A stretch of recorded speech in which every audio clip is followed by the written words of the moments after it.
அடடா! என்ன இப்படி மழை பெய்யுது? மரம்லாம் காத்துல இப்படி ஆடுது. புயல் வேற வரப்போகுதாம். இங்கேயே இப்படி மழை பெய்யுதுன்னா, இதே அண்டார்டிகாலலாம் எப்படி இருக்குமோ? 7 கண்டத்தில் இருக்கும் ஒரு பகுதியான 5வது இடத்தில் அண்டார்டிகா. இந்த அண்டார்டிகா உலகில் மிக குளிரான, உலர்ந்த மற்றும் பலத்த காற்றுள்ள கண்டமாகும்னு விளங்குகிறது. இது முதலில் 1820ஆம் ஆண்டு ரஷ்யா, பிரிட்டன் மற்றும் அமெரிக்கா நாடுகளில் ஆய்வாளர்களால் கண்டுபிடிக்கப்பட்டது.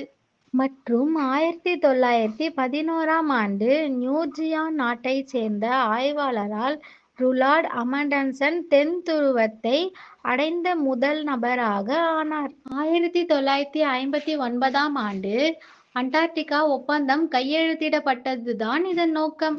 ஆனால் எந்த நாட்டும் அண்டார்டிகாவை சொந்தமாக்க கொண்டதில்லை. அந்த கண்டத்தை அமைதியானதாகவும் அறிவியல் ஆய்வாளர்களுக்காக மட்டுமே பயன்படுத்தப்பட வேண்டும் என்பதுதான் உறுதி செய்தது.